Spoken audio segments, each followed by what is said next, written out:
Test one. Test two.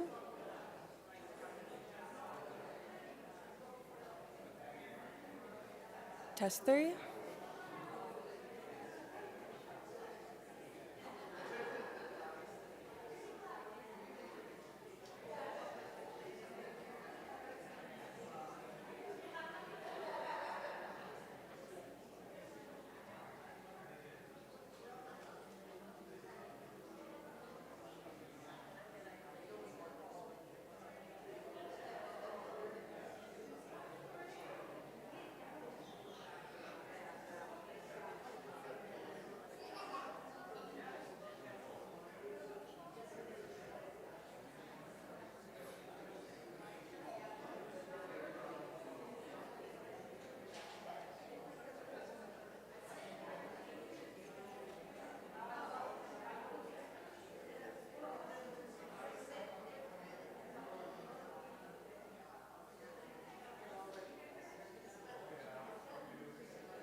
a lovely wedding reading here.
Good morning. You're always so pleasant. It's very lovely. We're gonna begin with some singing today. I'm gonna lift my sister up is the song today. So you might remember this one from a few months ago. It does have some clapping in it.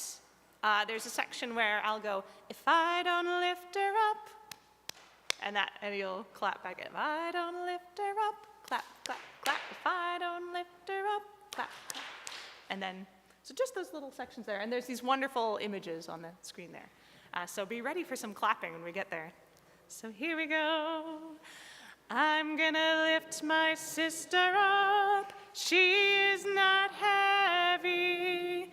I'm gonna lift my sister up, she is not heavy.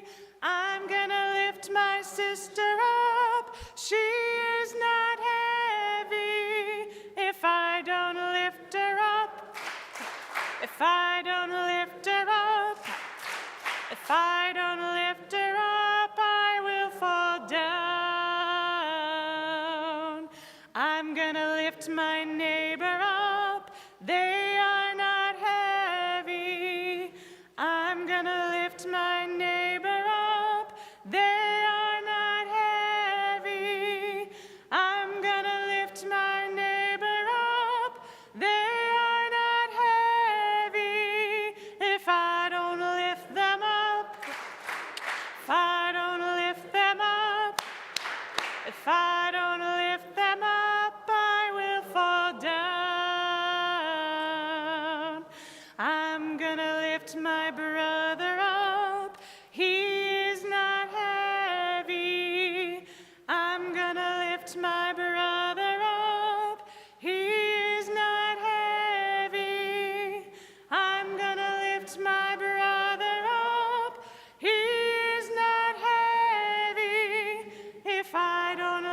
If I don't lift him up, if I don't lift him up, I will fall down.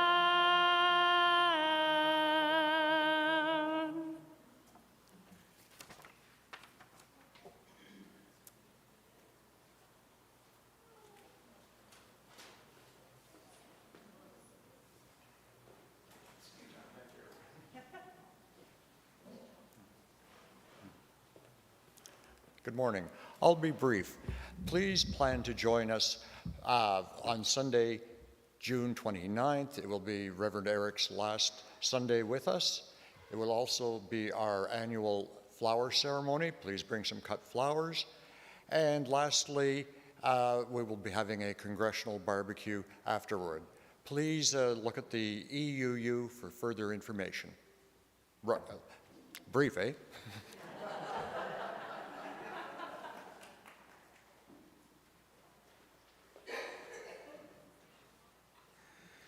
Thank you, John. Bonjour tout le monde. Welcome everyone to the First Unitarian congregation in Ottawa. Whether you are here in Fellowship Hall or watching from wherever you may be, know that you are welcome. And happy Father's Day. Who identify as fathers here in any way, shape, or form? No gender required. Happy Father's Day. I'm the Reverend Eric Meter, our congregation's lead minister. Good morning, everyone. I'm Lisa, and I'm your worship associate this morning. Let us begin with a land acknowledgement. We acknowledge that our FirstU campus is located on traditional, unsurrendered, and unceded Algonquin and Anishinaabe territory, and that the work of reconciliation is a responsibility of our congregation and of all Canadians. Our goal is to educate ourselves and all those who have the willingness to understand, to be of service to those who are at risk, and to advocate for justice. And now let's join our voices in song once more. Please rise in body or in spirit as Jen leads us in singing When I Am Frightened, hymn 1012 in the teal hymnal. And the lyrics will be up on the screen.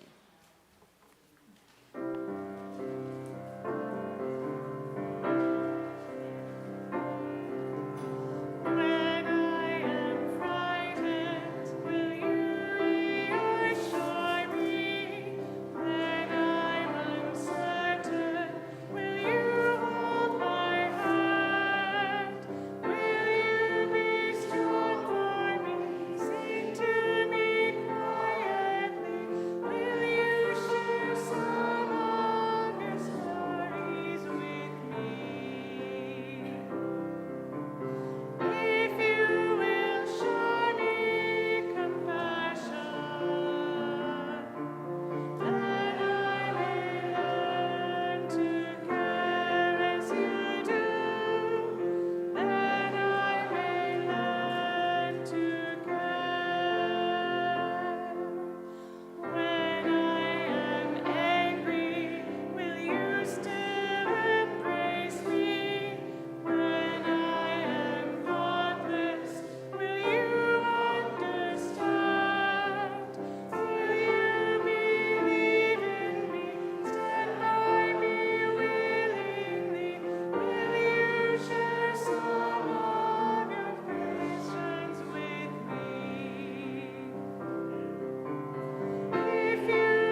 Thank you, Jen, and for everyone, thank you, singers.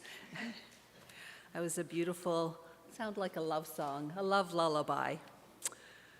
So I hope you will take advantage of online opportunities at FirstU to stay in touch. If you are new to FirstU and would like to learn more about us, please contact us through our email at welcome@firstunitarianottawa.ca. And if you are right here in Worship Hall with us this morning and would like more information about FirstU, it is available at the welcome table at the back of the pews, and Carol is there to greet you and answer any of your questions. We encourage you to sign up to receive the EUU, our weekly email newsletter. Sign up information is available on our website under the EUU Weekly Newsletter tab, or you can access the EUU on the website or by using the QR code on the back of the printed programs that you have today. Check out our Facebook and Instagram pages and our website for notices and updates. Our calendar continues to be as full as ever, though some of our activities do take place online. This morning, each of us is welcome. We, of any heritage or faith, whatever our burdens, of any culture or race, of any gender or orientation, in any body, we are all that we are. Today, we are all a part of this spiritual community.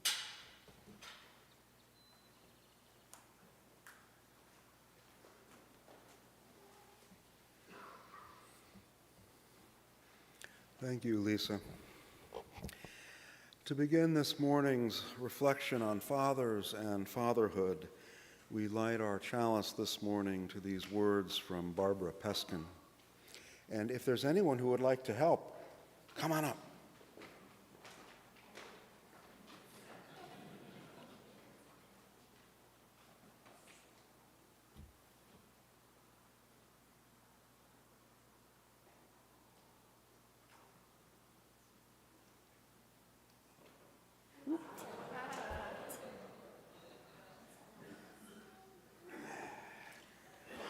Congratulations.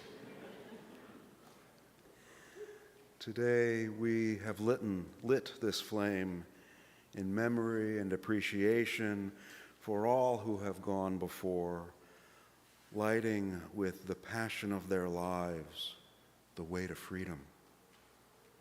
For all who have lighted fires at hearths, for all who have kept the flames alive in cold and dangerous times, for those whom the fire consumed because they would not betray their souls nor their covenant with their gods, for those who knew their small light would not put us one spark closer to truth, but who would not yield to dire predictions, nor to cynicism, nor to what we might call common sense, their uncommon sense that it was their light that was called for, that it was they who were called for by name.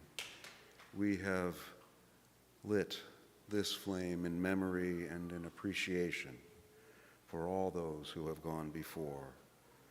Let us do something worthy of its light. Our chalice is ably lit. Come, let us worship together as we begin by singing our chalice song.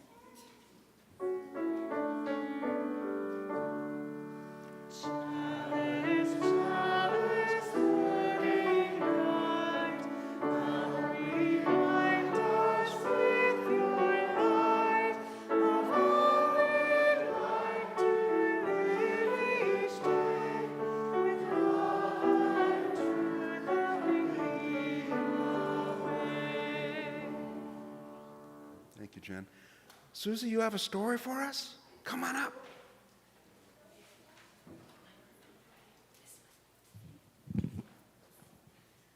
Thank you. Hi, everyone. I'm Susie Shapiro. I'm the RE assistant, and I would invite everyone who's young and young at heart to come and join me here, maybe on the carpet, except for you because you're going to be my helper, right? Go sit on the carpet, then you can see the story.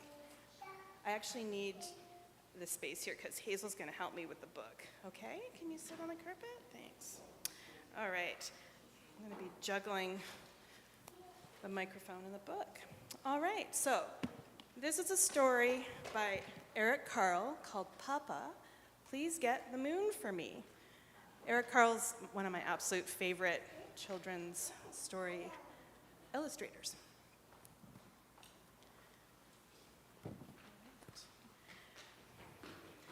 Before Monica went to bed, she looked out of her window and saw the moon. The moon looked so near.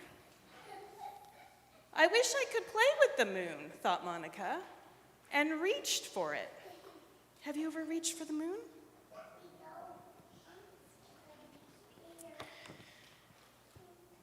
But no matter how much she stretched, she could not touch the moon. Papa, said Monica to her father, please get the moon for me. Oh, need your help. Papa got a very long ladder.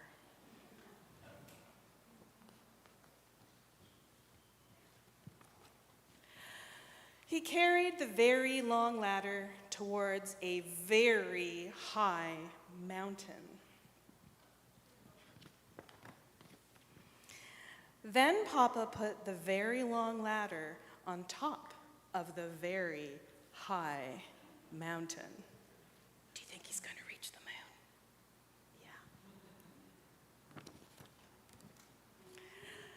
Yeah. Up and up and up he climbed.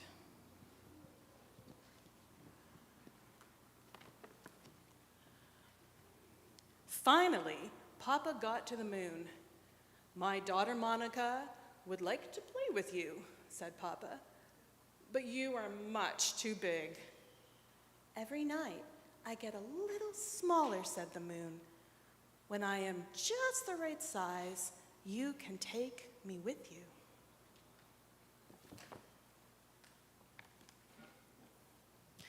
And indeed, the moon got smaller and smaller and smaller. When the moon was just the right size, Papa took it. Down and down and down he climbed.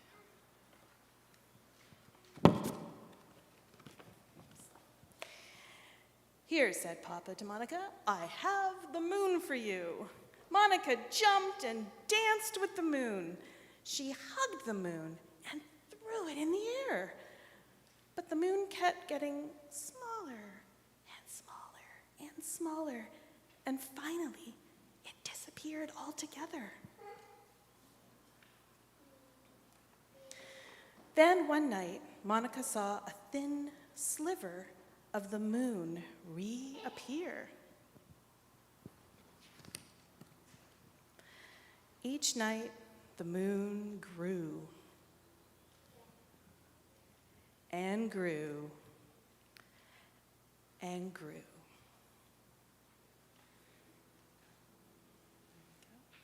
Thank you for your help. Thanks. Happy Father's Day.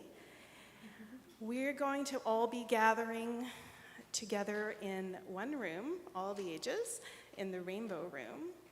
And yeah, I think I'm going to need a helper because it's just me today. So if any grown-ups want to come help me, that would be fantastic. And I need you as a helper too, Lydia. Thank you. Okay.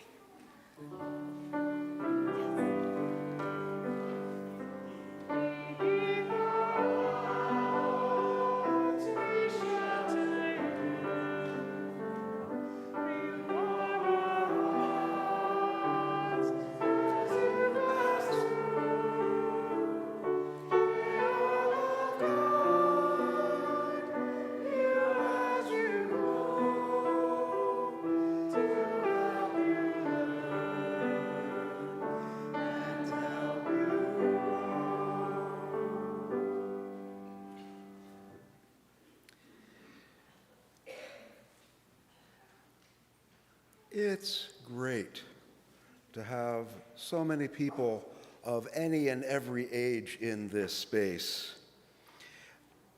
Let me just take a minute on that. The Canadian Unitarian Council talked to me and some of our lay leaders sort of doing exit interviews. And in each of these, there was separate conversations. And in each conversation, there was enthusiasm expressed about how the young families and young ones are held here. And that was recognized by the CUC. And so a couple weeks ago, on a Wednesday afternoon, Jody and I were part of a countrywide lunch and learn conversation about what we're doing here, and we got to ask questions with other religious educators and ministers what they're doing across the country. It was a wonderful conversation. So thank you for being a wonderful congregation. And I just want to say what we're doing is being seen and learned from. That's what we want. That's what I want. Each week, we pause in our time together in recognition of the joys and sorrows in our lives and across the globe. We honor our celebrations and challenges by placing small stones in bowls of water. As the ripples extend outward, imagine them continuing out beyond these small bowls, out through and past our pews, out into the larger community. This week, we have taken note of a plane crash in India, Israel and Iran trading heavy ballistic blows, a sparsely attended march in Washington, D.C., while millions demonstrated across the continent, a tough loss yesterday in Edmonton, and the G7 summit beginning today in Kanazakis, and I'm sure I got that wrong. What she said.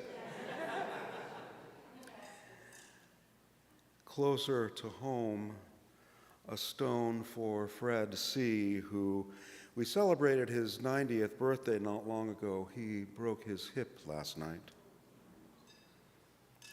And our refugee support action would also ask for a stone to be dropped. They have some sad news to share this morning about the Syrian family they were hoping to sponsor to come to Canada. After 3.5 years of waiting for approval of their application, and with Jordan, the country where they are currently living, cutting off all support to refugees, they have made the very difficult decision to withdraw their application to come to Canada and will return to Syria. It is sad news for Mohammed, who was co-sponsoring the application with us and was so looking forward to have his brother and mother join him here in Ottawa, in Canada. And it is also very sad for the family itself, who will be facing an uncertain future back in Syria. Our hearts go out to them all. And if you would, please come forward now to drop a stone or stones of yours own, reflecting concerns in your lives, joys, challenges, sorrows, all.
cast stone, as always, represents all that remains in the silent sanctuary of our hearts. A caring card for Fred is at the back of the hall for us to sign. Even if you don't yet know Fred, this is a way for us to extend our care and appreciation on behalf of someone who has given so much of his heart to this community. Let us gather in a moment of stillness and reflection now, after which Jen will bring us back together through the gift of music.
Lisa and I each have a reading to share with you this morning. Mine is from Jessica Starr Rockers, who writes, "Every Sunday morning growing up, Father would take us to Mass at St. Peter's. I loved the hymns and the smells and bells, as they say, but the sermons were kind of a bore. So I would occupy myself by counting the cuts and scrapes and bruises on my father's hands. My dad was an electrician and a farmer, working with his hands from before the sun came up till long after it went down. So every week I would take his large hands and my little ones, turning them over, examining, discovering new bruises, and keeping track of the healing of the old ones. I would count the wounds and whisper the tally in his ear. I loved that he let me hold and investigate his hands in this way, snuggled up next to him in the pew in the quiet of the church with just the priest's voice in the background. Having two jobs that demanded his attention, my dad didn't always have time for such intimacies, except on Sunday mornings. And I took pride in those wounds. It was evidence of how hard my dad worked to take care of his family. He was a man who was often uncomfortable with expressing affection, but I could see in those hands how much he loved me. Was my dad a good dad? Was he there for me when I needed him? Did he protect me and provide for me? Did he care for me? When I ask myself these questions, I think of his hands.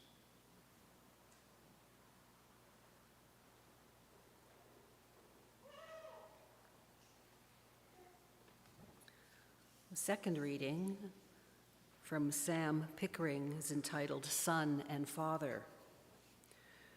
For years, I imagined that I was different from, even better than my father.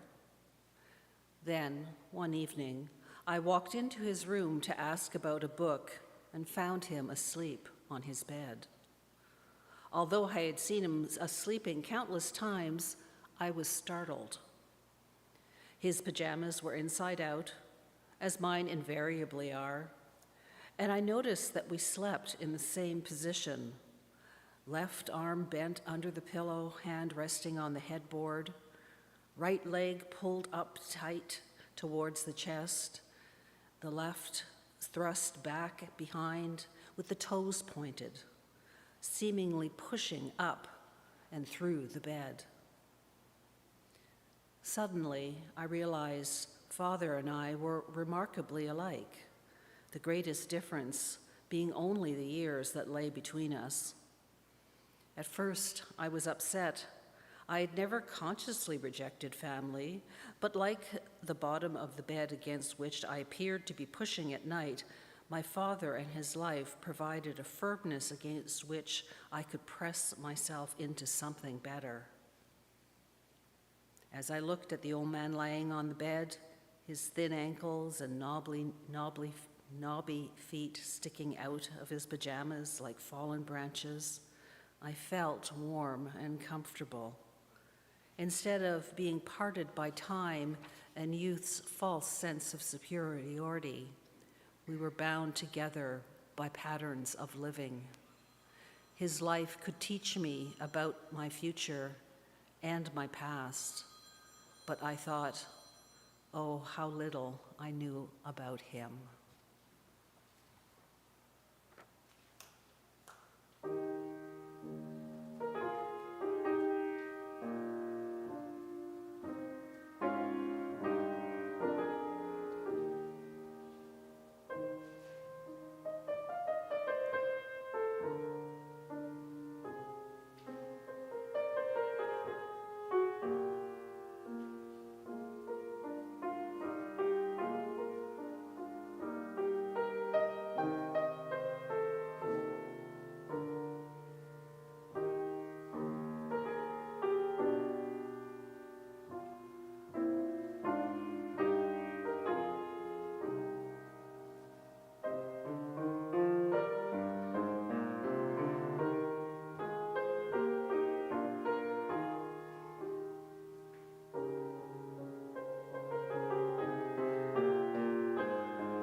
Fathers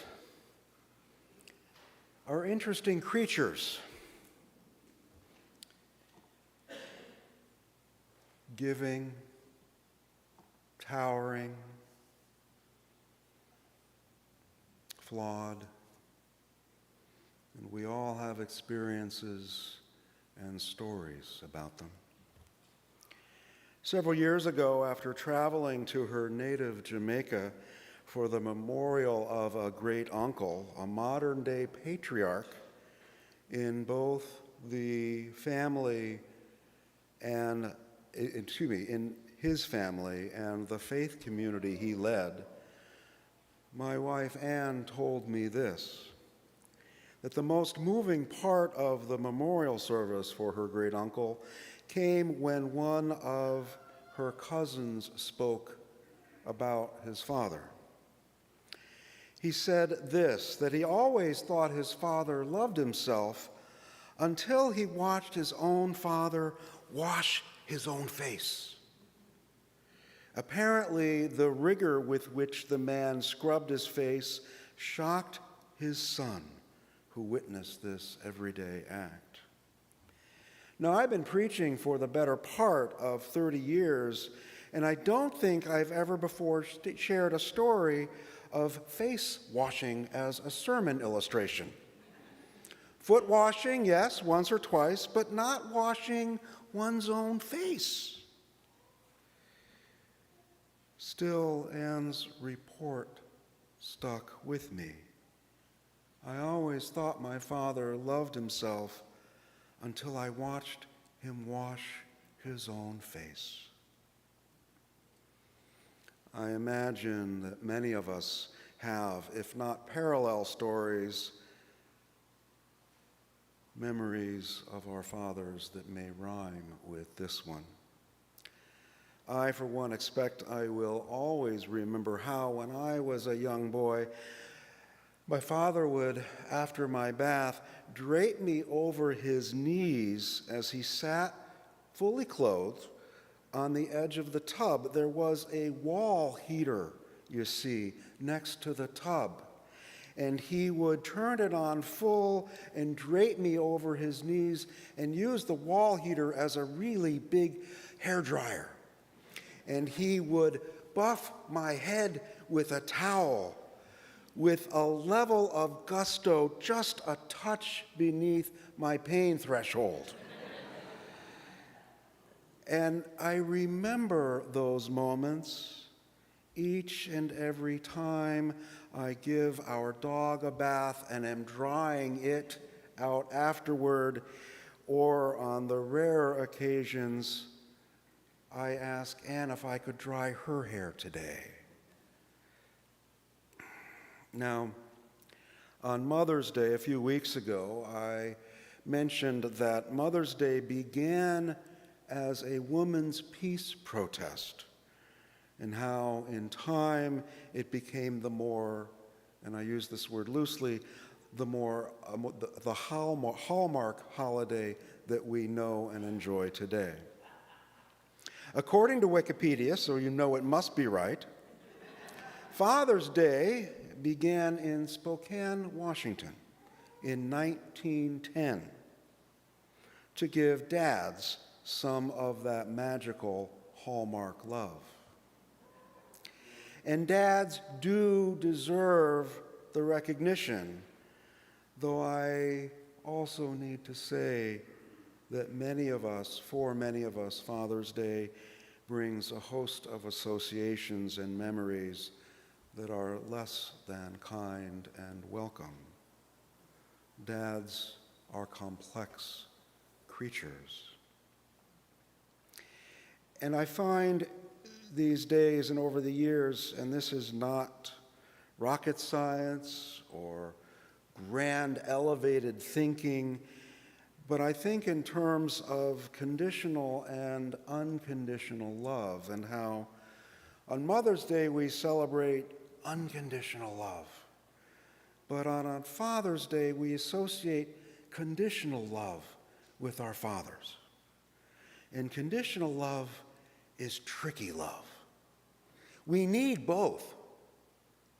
We need both unconditional and conditional love to grow into our best selves.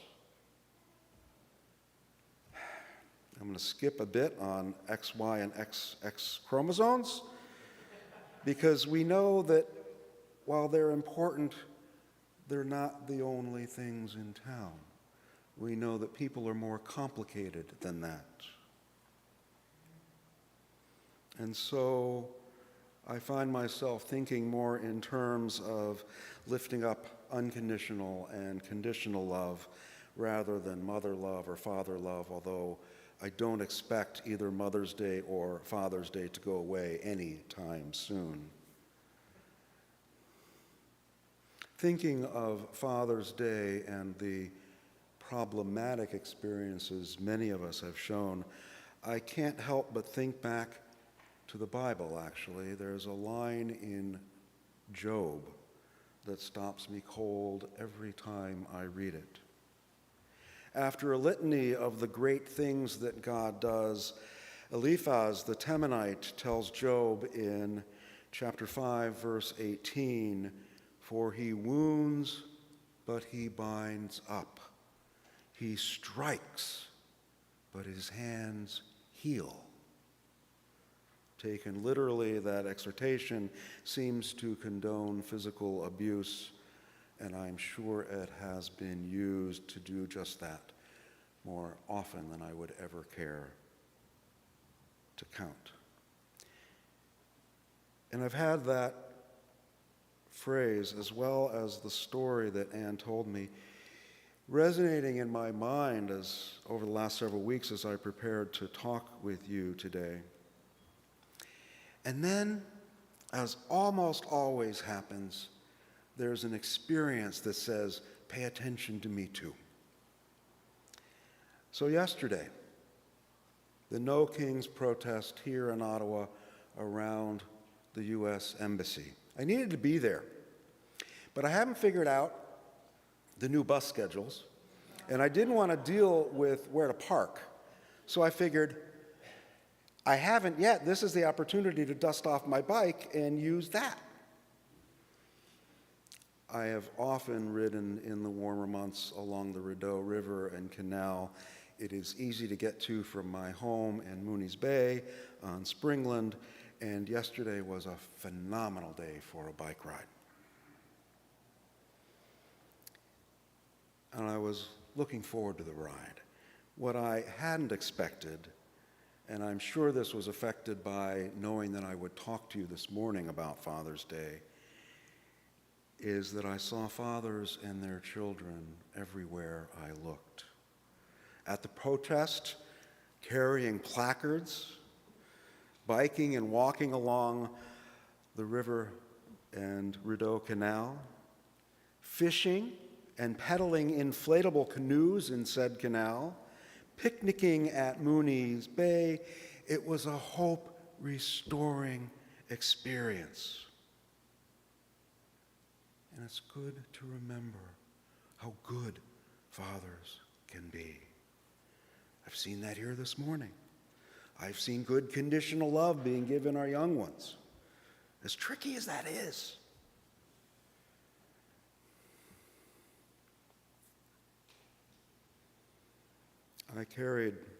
I've told you before, my father died of pancreatic cancer when I was 27 years old. And at that time in my life, I was carrying a pretty sizable chip on my shoulder and was just beginning to come to restore relationship with him, or to find out who we could be as adults in father-son relationship. It was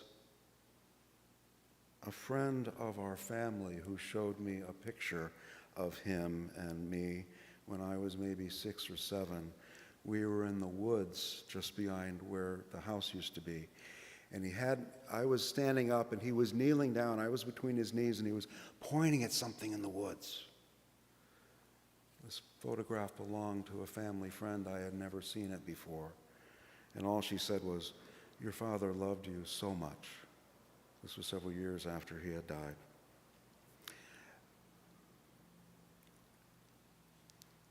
This could be another whole sermon, but one of the gifts my father gave me, literal gifts, was an audio cassette from the Psychology Today magazine's audio series.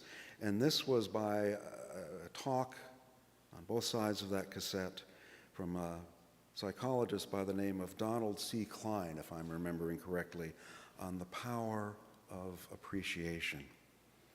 And I was going to talk on that sometime this spring, and the weeks got away from me. So, leave them wanting more.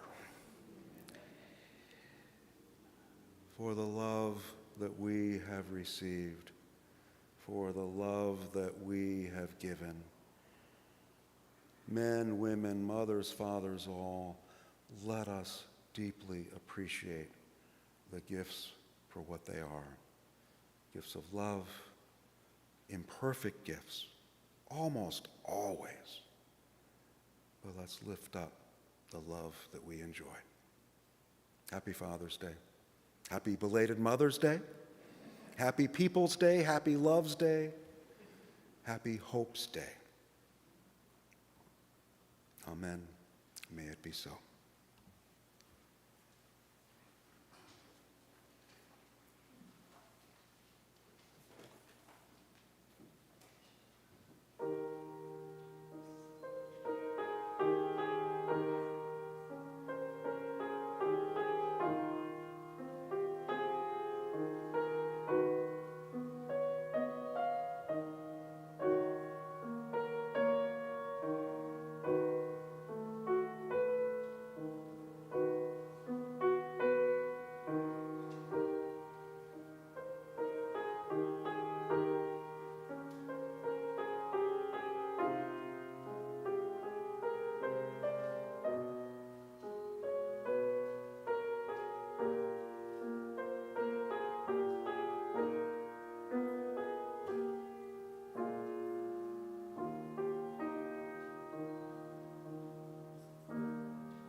Thank you, Reverend Eric, for that gift of hope. I'd now ask the ushers to please start passing the baskets at this time. Thank you. This congregation has a long history of care, vitality, and bringing people together to move the arc of justice forward. We have been able to live into our hopes and dreams because of the generosity of those within and beyond this community. Whether you are here in Worship Hall or anywhere else, you are part of this community. And we rely on one another to keep this congregation vital and resilient. If you have any questions about how you can give, please go to our website or contact our finance manager to find out how you can make a donation or to keep up with your pledge. Also, those in Worship Hall can use the QR code on the back of the order of service to make a donation online. Our gifts are freely given and gratefully received. We dedicate these gifts to the work of our larger community of faith, serving human wholeness, caring for the planet, upholding religious freedom, welcoming the stranger, loving one another. And now let us sing together once more. Please rise in body or in spirit as Jen leads us in singing We Are, which is hymn 1051 in the Teal hymnal, and the lyrics will also be up on the screen.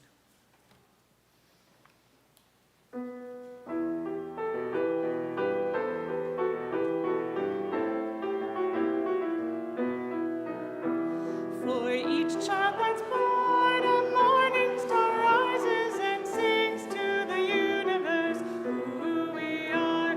For each child that's born, a morning star rises and sings to the universe who we are. We are our grandmother's prayers, and we are our grandfather's dreamings. We are the breath of our ancestors. We are the Spirit of God. We are mothers of courage and fathers of time. We are daughters of stardust and sons of great visions. We are sisters of mercy and brothers of love. We are lovers of life and the builders of nations. We are seekers of truth and keepers of faith. We are makers of peace and the wisdom of ages. We are our grandmother's prayers, and we are our grandfather's dreamings. We are the breath of our ancestors. We are the Spirit of God. We are mothers of courage and fathers of time. We are daughters of stardust and sons of great visions. We are sisters of mercy and brothers of love. We are lovers of life and the builders of nations. We are seekers of truth and keepers of faith. We are makers of peace and the wisdom of ages. We are our grandmother's prayers, and we are our grandfather's dreamings. We are the breath of our ancestors. We are the Spirit of God. For each child that's born, a morning star rises and sings to the universe who we are. For each child that's born, a morning star rises and sings to the universe who we are. For each child that's born, a morning star rises and sings to the universe who we are. Please be seated. Before we begin to close this time of worship and reflection, a reminder that our food and household gifts items are available from our grocery support program for anyone who would like some in the room out just adjacent to Fellowship Hall. The Ajaski grow towers are ready for harvesting in the same room. Enjoy the fresh leafy greens. And Mia's Indian Cuisine is offering lunch for sale again after the service. If I find my green mug prop, if you are new here, still feel new, or simply welcome a really good conversation today, please pick up a green mug as you enter Fellowship Hall. Doing so will help others looking forward to a good conversation find you. And now, as we prepare to extinguish our chalice, let these words from F.E. Gillis be our guide. May the love that overcomes all differences, which heals all wounds, which puts to flight all fears, which reconciles all who are separated, be in us and among us, now and always.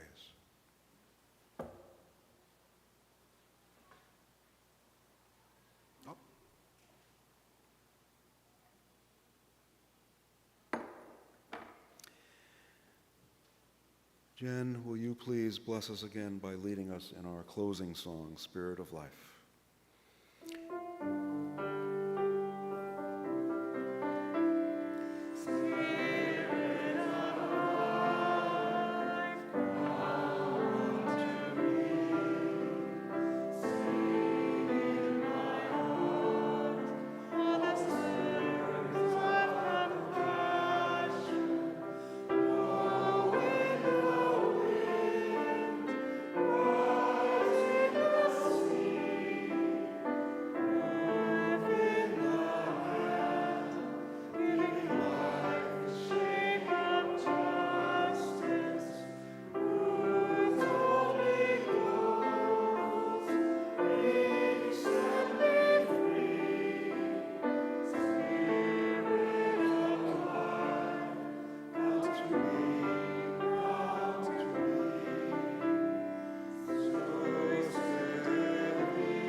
And now, as we return to both the challenge, yes, and the joy of helping the world come alive in love, let us go with peace, my friends, remembering that you don't have to scrub so hard to get your face clean.